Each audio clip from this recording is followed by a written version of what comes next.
Fala Então, sobre a meu Eugênia. nome é Madalena Fernandes Gil.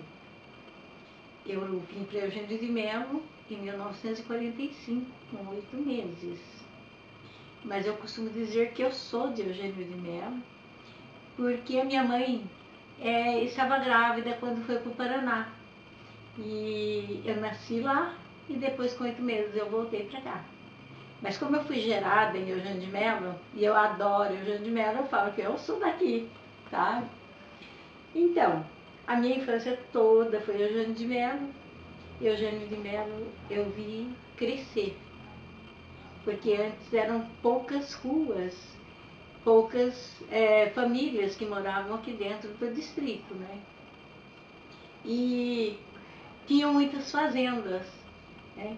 E como eu estava comentando anteriormente, Eugênio de Melo deu início a partir das fazendas. Aqui era uma região de uma mata extensa e, com o passar do tempo, foi dividido em várias fazendas e as fazendas foram assim, iniciando plantação, primeiro plantação de verduras e frutas, muitas frutas, e com o tempo, café. No tempo auge do café, Eugênio de Melo foi exportador, porque o nosso café era de alta qualidade. E era do Vale do Paraíba, era uma das regiões de maior produção. Além de ser um bom café, a produção era muito grande. Depois houve uma geada que queimou o cafezal e houve uma decadência muito grande. Mas com o tempo eles voltaram a plantar o café e o café se tornou assim uma das coisas mais importantes. Tão importante que a rede ferroviária, que não ia passar por Eugênio de Melo, veio para Eugênio de Melo. E Eugênio de Melo, então, recebeu o nome de Eugênio de Melo, antes era Capão Grosso. E na retomada do café, ficou conhecido como Nossa Senhora dos Cafezais, porque o café era muito extenso e as pessoas muito devotas de Nossa Senhora. Então falava assim, Nossa Senhora dos Cafezais, porque nós conseguimos recuperar a produção do café. Mas era o Capão Grosso. Quando foi inaugurada a estação, recebeu o nome de Eugênio de Melo em homenagem ao engenheiro. Depois Eugênio de Melo se concentrou aqui ao lado da estação, né, aonde foi construída a primeira igreja em 1913. Então tinha uma fazenda aqui muito grande, a fazenda Menino Jesus, que era propriedade do senhor João Leite e dona Paulina Leite. Nessa época também os fazendeiros, os maiores fazendeiros da região, já era o seu Aníbal Molina, era a família Molina, seu Aníbal e seu Pedro Molina, que vieram para Eugênio de Melo e realmente através dele que conseguimos conquistar a estação para Eugênio de Melo. E essa senhora da fazenda Menino Jesus, a dona Paulina Leite, ela, junto com outras pessoas, eles fundaram aqui uma irmandade e um apostolado e deram início a uma campanha para construir a primeira igreja. Todos os fazendeiros contribuíram, todas as pessoas, inclusive os comerciantes da época, e dia 8 de dezembro de 1913 foi inaugurada a nossa igreja Imaculada Conceição. É mesmo? Não é a mesma. Essa igreja, com o tempo, ela foi construída em taipa. Ela era muito bonita. Inclusive a nave dela tinha o teto todinho em pintura, sabe? E acho que talvez um bom artista plástico pintou, porque era linda a pintura que tinha. Tinham 2 nichos também pintados nas laterais e as imagens eram todas importadas. Vieram de Portugal, vieram de Paris e foram compradas pelo seu Aníbal Molina no Rio de Janeiro. Cada imagem foi doada por um fazendeiro. Inclusive ainda existe várias imagens. A primeira igreja, ela teve um formigueiro muito grande e aí ela começou a dar rachadura no piso e nas paredes. Naquela época, as pessoas não tinham noção de que poderia até ser recuperada, poderia conseguir algum arquiteto que conseguisse recuperar, né? E também não tinham aquele conhecimento do valor histórico. Então acharam por bem demolir aquela igreja, no local construir a praça e ela ser construída em outro lugar. Aí, conversando com o seu Aníbal Molina e seu João, filho dele, foi feita uma permuta. Eles doaram um local para fazer a nova igreja, em troca de que o nome da mãe, a esposa do seu Aníbal, fosse dado à praça. Hoje é a Praça Emília Molina, aonde fica a biblioteca, que foi a primeira escola de Eugênio de Mello. Não bem a primeira, a segunda escola, porque a primeira escola foi de 1908, se não me engano, e era ao lado da estação, uma casinha de madeira. Depois foi construída esse prédio quando foi na época em que vinha a rede elétrica para Eugênio de Mello. E foi construído para força, era assim, casa de força e luz da Light na época, né? E que isso nem aconteceu. Como não aconteceu, foi transferida a escola, que era a escola da estação de Eugênio de Mello, para Pedro Mascarenhas. E aí foi construída a segunda escola, né?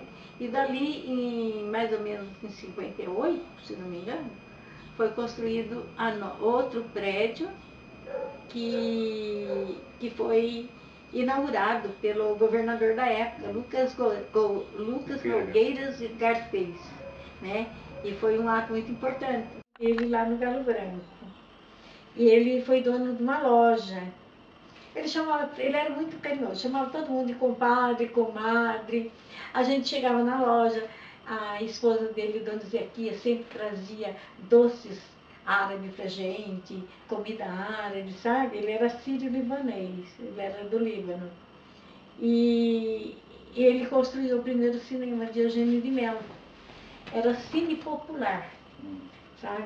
Depois, quando a esposa dele faleceu, ele foi para Caçapava e vendeu o cinema dele para um outro sírio-libanês chamado Said Mansur, de Caçapava. O seu Said ele ficou muitos anos com o cinema. Aí ele vendeu o cinema. E meu pai, o sonho do meu pai era ter um cinema. Porque meu pai adorava assistir aqueles filmes de Oscarito, Grande Otelo, né?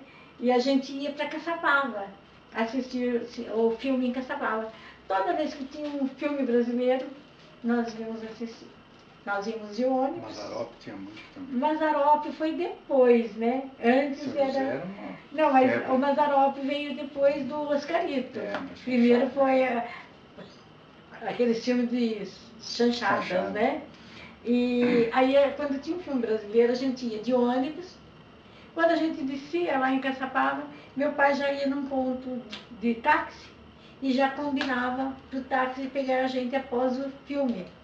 Terminava a sessão do cinema, o táxi chegava e a gente voltava de táxi. Mas o sonho do meu pai era ter um cinema. E não é que ele teve o cinema, quando ele vendeu, em 63 ele vendeu o armazém dele para o meu irmão e comprou o cinema em Eugênio de Mello. E em 62 o meu marido veio também de São Paulo, também com um sócio comprou um cinema aqui em Eugênio de Mello, que era esse cinema onde foi o Cine Popular.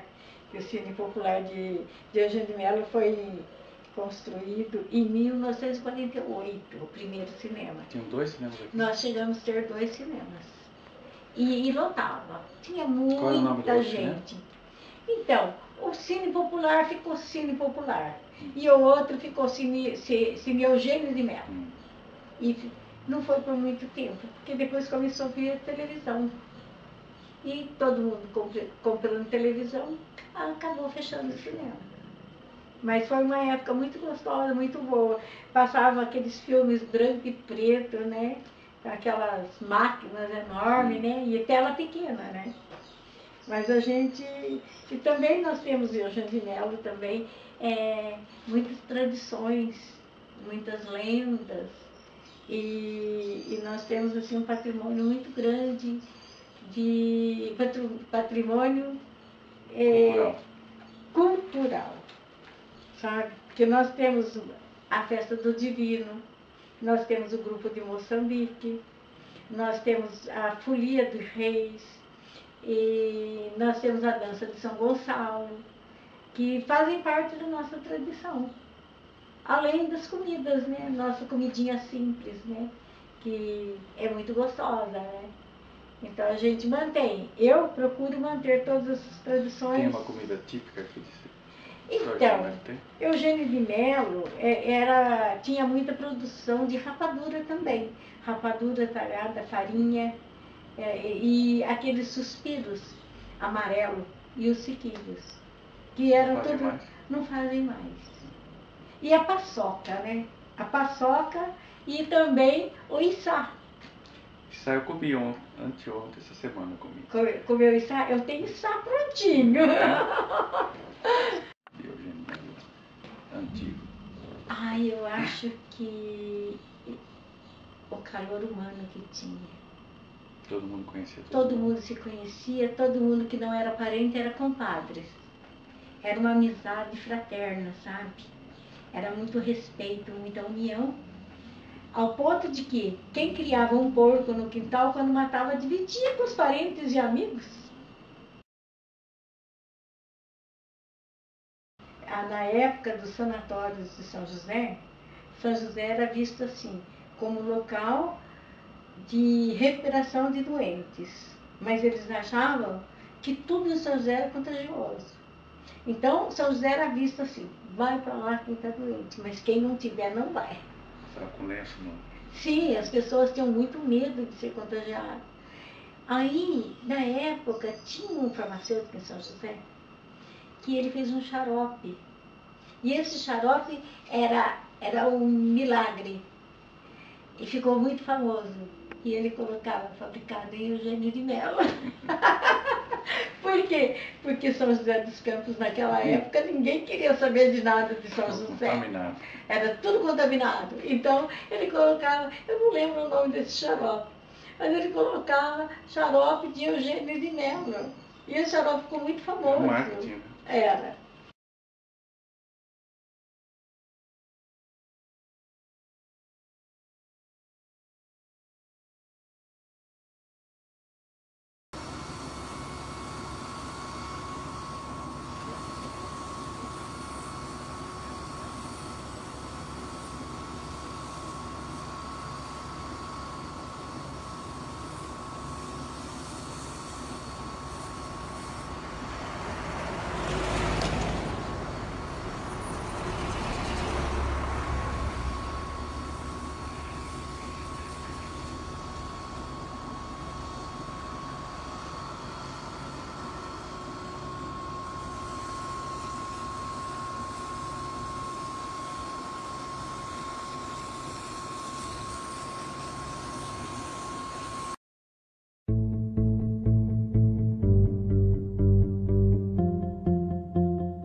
Como astronauta visitei planetas, transpus os limites do céu multicor.